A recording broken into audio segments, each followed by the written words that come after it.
Now I'd like to show you how matrices can be used as a way of doing geometric transformations. So let's say I have a point, like I had in my warm-up question, 10, 1. 10, 1 is a point, and these are the x-coordinate, the y-coordinate. It's possible to represent that point as a matrix. That matrix needs to have two numbers in it, and I'm going to make my matrix this way. It's a 2 by 1 matrix. So a point can be represented as a 2 by 1 matrix with the x-coordinate as the number in the first row, the y-coordinate number in the second row. So what I could do, let's say I take a transformation. For instance, this is point P, and I want to reflect it, reflect P over a line. In this case, it's the x-axis. Now, when you reflect 10, 1, which is somewhere over here, over the x-axis, it ends up over here at 10 minus 1. In general, the point xy becomes x minus y when you reflect over the x-axis. Now, one way I can accomplish that transformation is to try to think, is there something I can multiply, a matrix I can multiply 10, 1 by that would turn it into 10 minus 1? And the answer is, it's going to look similar to the identity matrix. 0 minus 1. So just to sort of verify this, and we could work on later how you might have come up with this matrix, but this would work because here I have, hold on a second, this is 2 by 1, this is the wrong direction, sorry about that.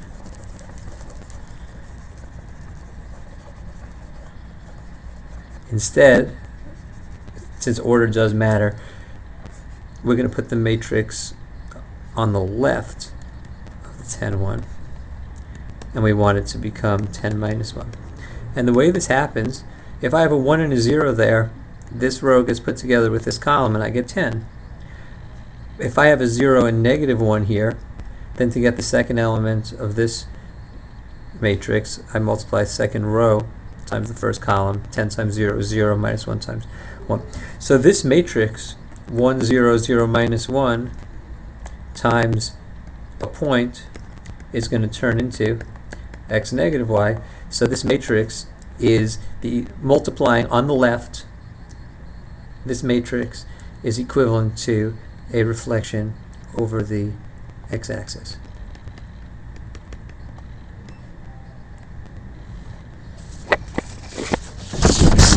Now we can try some different examples and try to see if we can make other 2 by 2 matrices that accomplish these different things. For instance, if I take a point still with the 10, 1 and I reflect it over the y-axis, I get minus 10, comma 1. So a question to ask the class is there a 2 by 2 matrix that you could think of that when I multiply on the left-hand side by the 2 by 1 matrix 10, comma 1, I get negative 10, 1, and I think that with a little bit of trial and error, students would come up with this answer. So this matrix here can be used to reflect things over the y-axis times xy, ends up with minus xy, which is the rule for reflection over the y-axis. Reflection over the y-axis.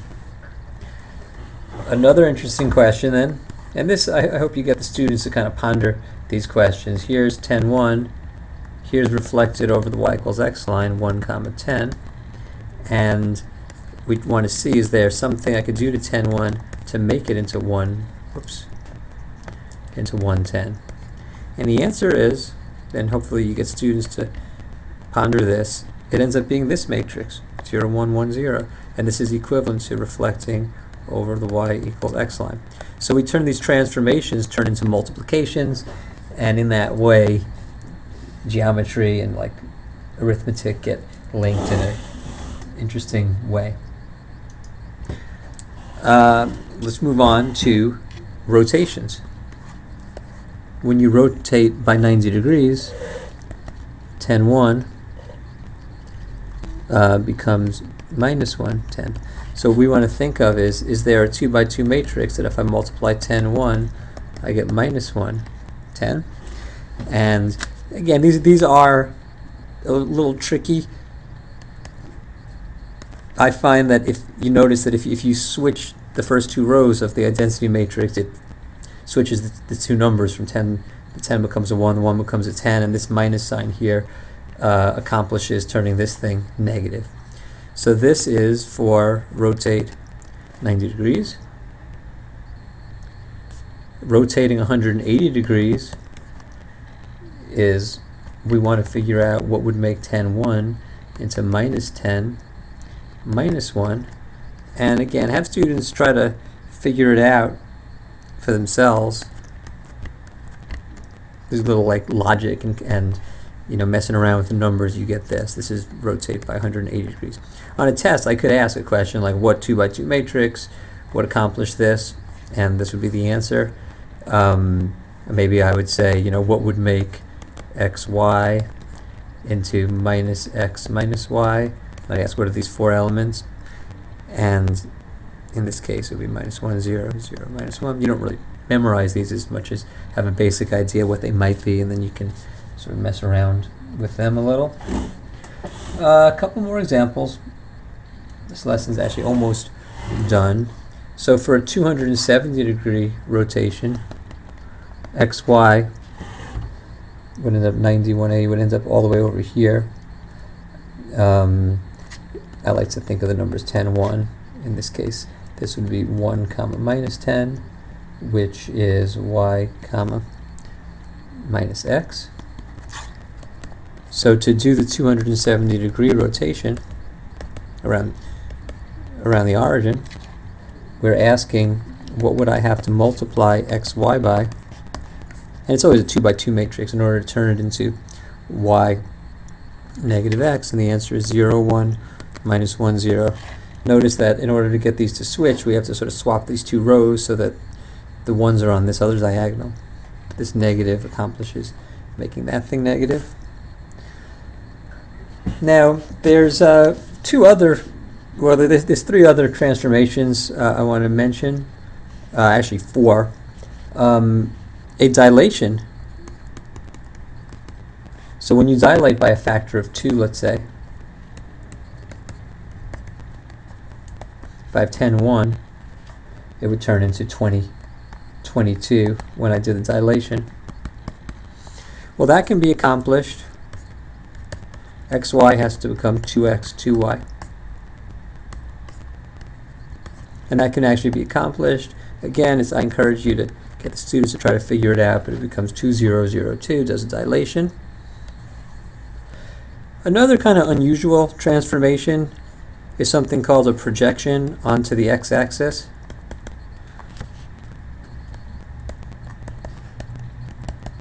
So that's when you have 10, 1, you start with it, and it ends up becoming like the shadow. If you imagine there's like a sun up here, and the shadow would be underneath it, so that's a projection. 10, 1 goes to 10, 0.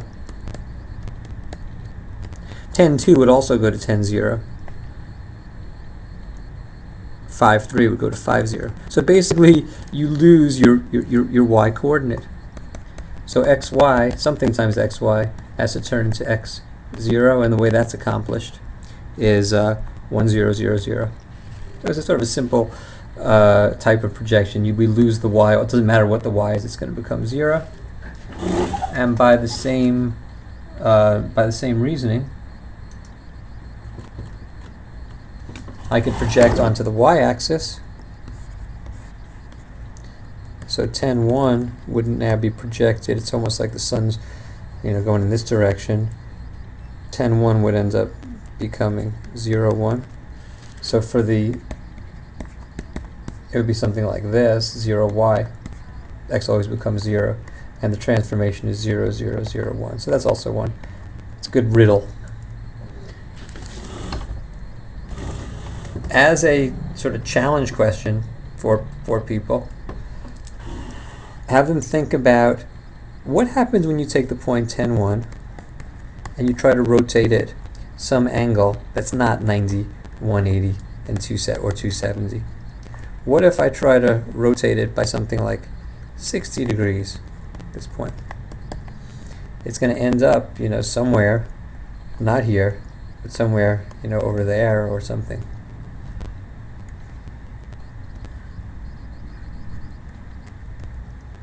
So I have sort of a question, which is not to make a matrix for it, but can you locate the answer for the 60-degree rotation if 10, 1 is the starting point? And then the ultimate challenge is, if I call the angle theta, is there some kind of a 2 by 2 matrix that would somehow have thetas in it that would, in general, answer the question, rotate xy theta degrees. But for the class, you could have them just try to answer for this 10, 1, where does it go? And tomorrow we'll go over what the general answer is. Okay. Well, that's plenty of material for one day. So those people who are presenting this lesson can go ahead and do that.